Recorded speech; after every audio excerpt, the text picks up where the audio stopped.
Hello again. Welcome to another edition of Media Watch. I'm your co-host, Eric Tait. Bob Anthony. And I'm Alan Singer. And Ray Peterson's not with us for this session, but hopefully he'll be back soon. We're doing this the Tuesday before our normal, usually Monday air on Manhattan Neighborhood Network, being brought to you by the good graces of Zoom's Technology, EVT Educational Productions, and the willing participation of our co-hosts. So, the UN General Assembly kicked off, I think, yesterday, or if not yesterday, then today, but I think it was yesterday. Well, they had a pre-conference yesterday. Today, the 23rd, when we're taping, is when it opened. Uh-huh. And so, yeah, this is September 23rd. It's a Tuesday. And uh, I didn't pay much attention to the opening session, but Bob, I think you did the pre-conference, and that was significance because. Yeah, I tuned in yesterday, the 22nd, to listen to the conference, the pre-conference that dealt with Gaza and Palestine. And it was very interesting to watch nation after nation line up to say that they would immediately begin recognizing the Palestinian state. And it's because of the current conditions in Palestine, where they're being bombed every day, and there's basically no place for people to go and no food or anything like that. So the United Kingdom, France, Monaco, a number of countries lined up yesterday to speak briefly and establish their recognizing Palestine. So that was an interesting opening salvo, and a number of them quoted Israeli Prime Minister Benjamin Netanyahu, who came out and said, quote, "There will be no Palestinian state." And Canada in particular said, in light of that, we recognize Palestine. So it was a very interesting day, the pre-day for the UN. Now, And we also in New York City, we've been overwhelmed with gridlock and with helicopters flying all over the place noisily. Yes. The thing about the Netanyahu statement is very telling. Since 1967, Israel has occupied the West Bank, and on Gaza, it is either occupied or blockaded Gaza, but it's maintained control. And throughout, really, what we're talking about 67 to today, we're looking at about 60 years. Israel has participated in negotiations ostensibly to make possible the establishment of a Palestinian state. In the meantime, Israel has been setting up settlements on the West Bank, making it more and more difficult for it ever to be a Palestinian state. So now, I think it was Ariel Sharon, one of the earlier Israeli prime ministers, he called this facts on the ground. We will negotiate forever, but in the meantime, we're going to do what we want to do. Well, what's happened is when Netanyahu, this is finally, after 58 years, Israel has finally admitted that its goal was never to create a Palestinian state. Its negotiations were never for real, and it will never, unless somehow forced to, allow the creation of a Palestinian state. The world has got to respond. And I was very pleased. Now, I personally, I would like to see a two-state solution. I just don't know if it's possible. And it would have to be imposed on Israel from the outside. yeah, I have a sneaky suspicion you're correct about it needing to be imposed. One of the things that my memory says is initially, never mind Netanyahu and his cohorts that's been trying to stymie this, I believe initially Menachem Begin and one or two other prime ministers of Israel were actually sincere when they were doing negotiations about a potential Palestinian, a two-state solution. That's my recollection and my belief. I could be wrong because, as you stated, my historical digging says that Netanyahu and an entire faction that's been supportive of his cause has from the get-go wanted to make sure that never happened. And so I may have been reading good intentions into Begin and the other prime minister, I forget who it was, that I thought were negotiating in good faith, but it could well have been the official policy of them all. But you're right, Alan. The fact that he came out and said what he said puts the statement to the actuality of what they've been doing for the last 60 plus years. You're referring to Yitzhak Rabin, who was involved in the 1993 Oslo Accords. And then was assassinated by an Israeli radical. But again, even the Oslo Accords punted down the line. They said it'll be at a later date we'll resolve this. That was what Israel always said. We'll do it later. We'll do it later. Yeah. So I agree with you 100% that this puts on the table bluntly, arrogantly, but honestly, that we don't want a two-state solution. We're going to stymie a two-state solution, which is why they just broke ground for this new settlement that's going to totally make it impossible for a Palestinian state. They just gave it the green light. And guess what? Donald Trump and his Secretary of State, Marco Rubio, said that's fine, didn't they? Yeah. So there we go. Okay, didn't Trump speak today? Yeah, Bob, you have a quick summary and yeah. I'll try to pull up what I can because I didn't watch it myself as we prepared for this broadcast. I'll grab a few highlights from the New York Times coverage. Trump says, and this surprised me as I read the headline. Trump says NATO should shoot down Russian military aircraft in its airspace. In NATO airspace, and he says that, but when asked if the United States would back up its NATO allies in that situation, he says it depends on the circumstance. Now, that's not what the NATO agreement says. NATO agreement says an attack on one is an attack on all, and that's the agreement. So he doesn't even know that enough to, and it's so too senile to remember it. I guess so. And during his speech, Mr. Trump also boasted about his own record and sought to portray himself as the only leader who could solve the world's problem. Quote, "I'm really good at this stuff," he said. "Your countries are going to hell." Now, is that any way to address the heads of state at the General Assembly of the UN? This is one arrogant SOB. And I'm sure there was chuckling in the room when that happened. I'll have to watch the video. I'm sure there was people holding in their laughter as he said that. I'm waiting for Macron and Stemmer to say, look, we're your partners. We're not your subjects, and you need to cut it out. I mean, he claimed that climate change was a con job. And I'm hoping the next hurricane takes out at least a half a dozen of his golf courses. The other thing was so weird is he claimed that Muslims were trying to create Sharia law, religious law, in the Western nations. Now, if I'm not mistaken, the government trying to create religious law is Texas. That Texas is trying to impose its religious beliefs on not only Texans, but they want to arrest doctors from other states who are prescribing medication to terminate pregnancies. So Texas is following Sharia law.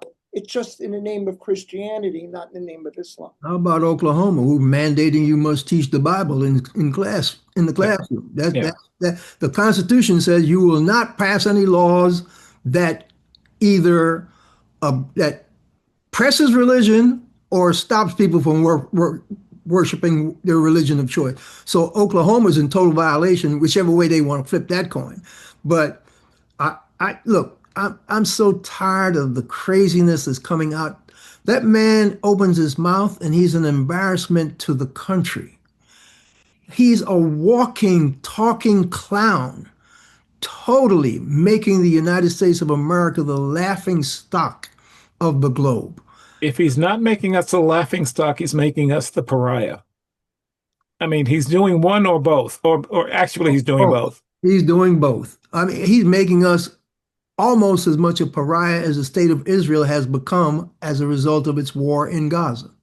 Okay, Yeah. so it's a toss up with those two guys. I guess they like each other because misery loves company.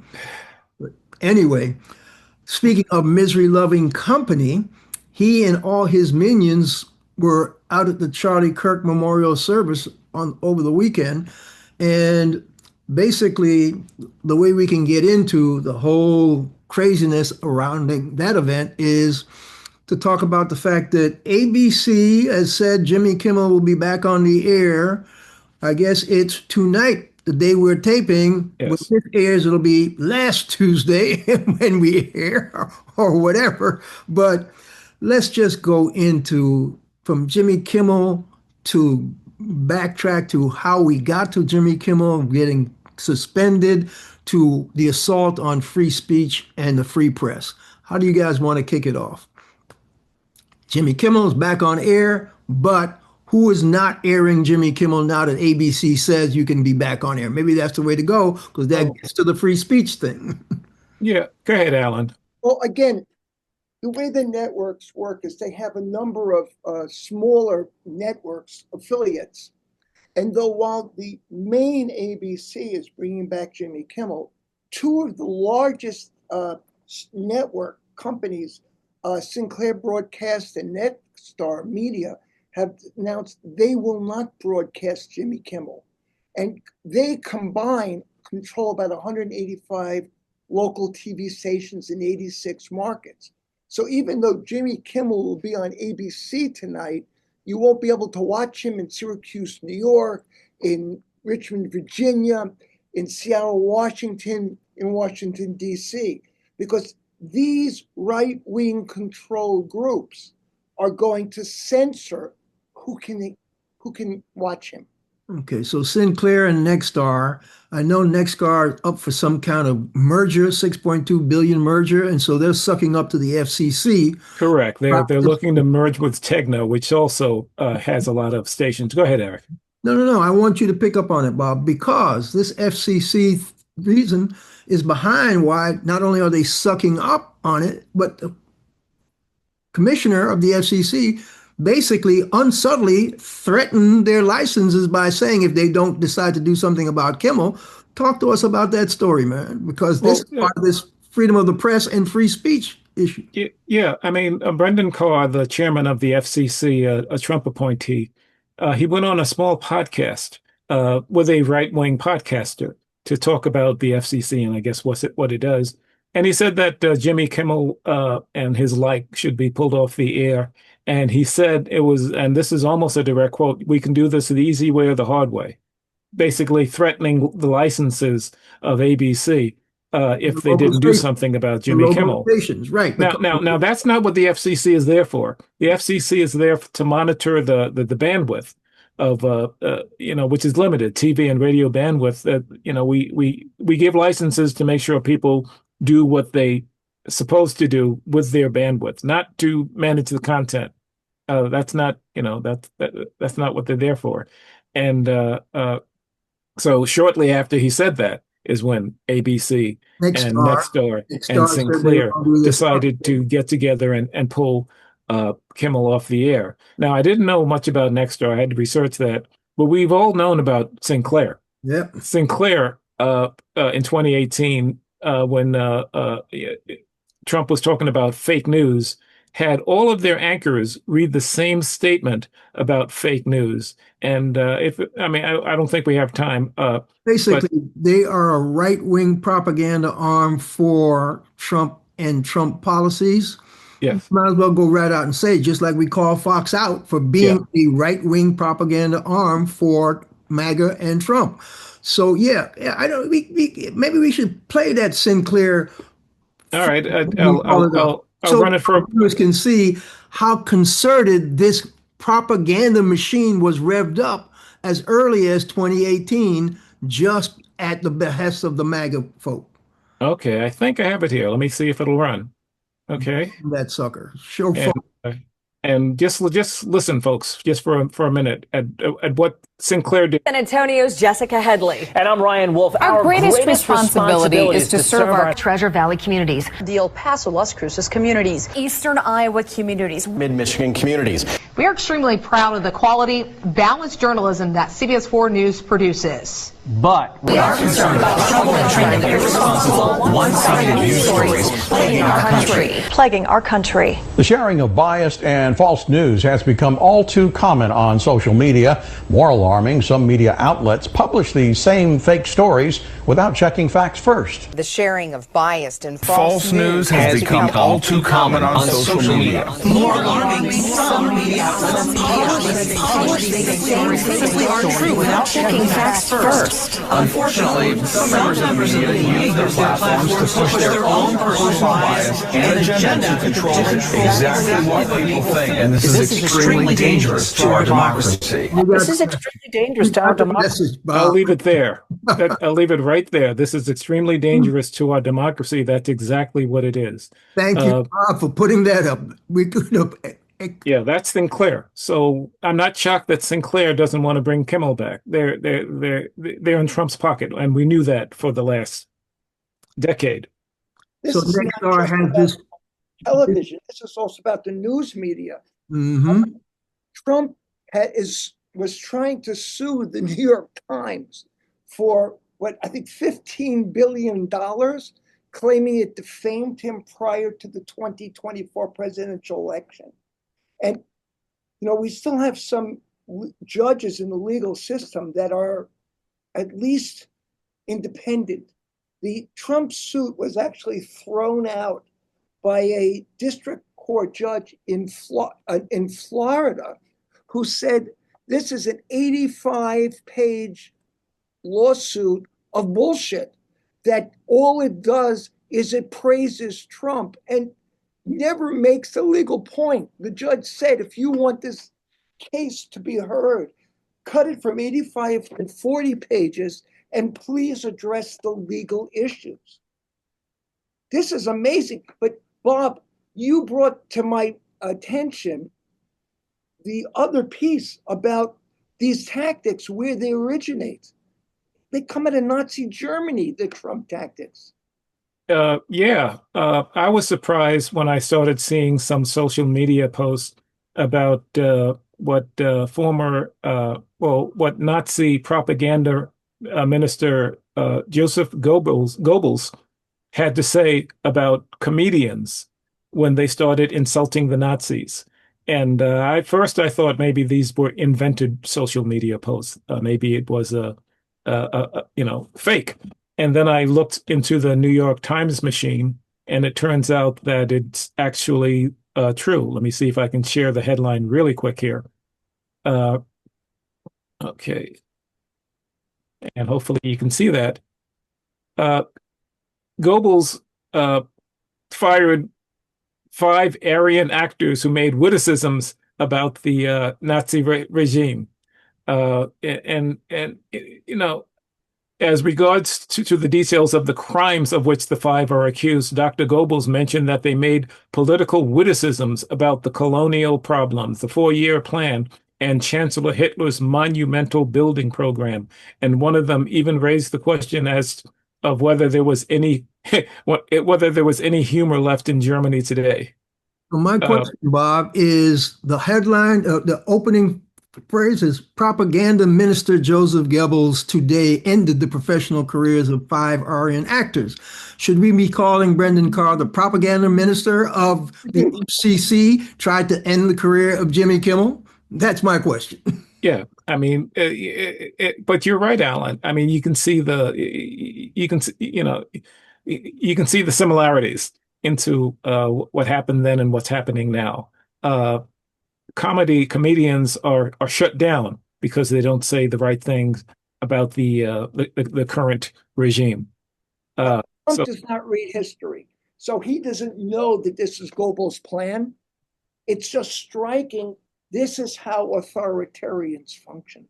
Exactly. It's a stunning point when you see it in print from way back then. Any opposition statement, even in humor, isn't it's too harsh for them to take. So both sides of the aisles and across the board, including media personalities, Hollywood and elsewhere, were up in arms by the fact that Brendan Carr had threatened those stations' licenses by doing stuff like that. And because of the uproar, it is my guess that that uproar from the media maybe is the reason why Jimmy Kimmel is going to be resuming his thing on the air tonight when we speak. But this whole government attempt to curtail free speech and the free press, media is press, even if it's a comedian, it's a platform for getting the truth out. And much of the truth comes from comedians rather than from newspaper reporters at times, because as you can see by that group of montage that you played, those anchors and all those Sinclair stations were just mouthing propaganda that Sinclair wanted them to mouth. So sometimes the comedians can speak better truth than the quote so-called journalists. But the other thing that struck me is the fact that Pete Hegseth, our Secretary of Defense, came out with an edict with new rules for journalists at the Pentagon. I don't know if you guys have anything handy on it, but the bottom line was, let me see if I can call up the fact. He was saying they could not get credentialed if they tried to say anything that was not officially sanctioned by the military personnel in the Pentagon. They could not report on anything. They can't go down certain hallways anymore. They close off certain things. But I'm going to see if I can call up one of the statements that was made by one of the Press Guardian folks that are watchdog for press freedom in the country. Was it something to the effect that you shall not speak ill of us or something like that? Close to that. Yeah. I'm looking for, okay, here it is. Where is it? While you're looking for that, at my old newspaper, when there was a union negotiations, the management tried to get the reporters to sign this loyalty oath to say that during the union, and company negotiations, we wouldn't say anything bad about the company publicly anywhere. Yeah. And we threw that loyalty oath back in their face. Yeah. If you're not going to have, you're the free press, but you're not going to offer us free speech here. So go ahead, Eric. So the quote from the Seth Thurn is the director of advocacy at Freedom of the Press Foundation. Basically, he said that the government is legally prohibited from requiring journalists to surrender their right to investigate the government in exchange for access or credentials. This policy, quote, operates as a prior restraint on publication, which is considered the most serious of First Amendment violations, Mr. Stern said. Quote, the government cannot prohibit journalists from public information merely by claiming it's a secret or even a national security threat. And let me tell you, that's the best statement about what they're trying to do, bar none. And that's what they're trying, prior restraint. We don't want you publishing anything we don't like. But you know what? That's just part and parcel for what's been going on. I don't know how much time we have, but... we have 4 minutes. We're good. But look, you remember when the Charlie Kirk thing broke? Well, there were people who just basically were quoting from Charlie Kirk's own words or reporting on the fact that Charlie Kirk was not a walking saint, despite what Cardinal Dolan of New York has been trying to say recently, that he's a fitting example of Jesus Christ and was like a St. Paul missionary. Charlie Kirk basically, in his own words, as people have said, was racist. He was not charitable. He put out his what was it, Alan? The professor watch list. And the people on the professor watch list now have to worry for their lives because they received a whole bunch of death threats against their lives before he was assassinated. Since he's been assassinated, the death threats have increased. Their lives are even more at risk. But people were losing their jobs just for talking about who he was. Phoenix Sports, an online sports news site focused in Arizona, announced the firing of a reporter named Gerald Bourget because he said something about I'm not going to mourn for someone. I don't condone political violence, but I'm not going to mourn for someone who was basically spreading non-charitable things. I'm paraphrasing. MSNBC said it cut ties with analyst Matthew Dowd after he said in an on-air conversation that Kirk had pushed incendiary speech and that hateful thoughts lead to hateful words, which then lead to hateful actions. They fired him for that. Washington Post columnist Karen Attiah said in a Substack post Monday that the company dismissed her last week after she spoke out, quote, against political violence, racial double standards, and America's apathy toward guns, noting that she only referred to Kirk once in a separate social media post. Middle Tennessee State University said in a statement that it had fired a university employee over, quote, inappropriate and callous comments on social media concerning the horrific and tragic murder of Charlie Kirk. And in a Facebook post, the U.S. Secret Service said it placed an agent who it said expressed negative opinions about Kirk on leave. United Airlines told CBS News that it took action against employees who the company said had publicly commented on Kirk's death. Commented. They may not have said anything negative. They commented. So yeah. This bit about free speech being stymied. Jimmy Kimmel did not criticize Kirk. Jimmy Kimmel criticized the way the MAGA movement seemed to be using Kirk's death, manipulating Kirk's death to advance its own agenda. He was suspended for criticizing MAGA. He did not comment on Kirk. Exactly. And with that, we only have 45 seconds left. But yeah, they're piling on anybody who has anything the least bit criticized Charlie Kirk, who I didn't like either at all. So it's a sad point in journalism. We have about 30 seconds left. Go ahead. Give me your tag on Cardinal Dolan, Bob. Well, Cardinal Dolan, he said that Charlie Kirk is a saint in the vein of St. Paul. No, he was not. I mean, that's such a stretch. Luckily we don't have time to get into it. Okay, well, that is the bow tie. Yes. This has been Media Watch, folks. I'm your co-host, Eric Tait. I'm Alan Singer. And I'm Bob Anthony. Catch up to us on YouTube at Media Watch EVT. And we'll catch you the next time, folks. Stay safe.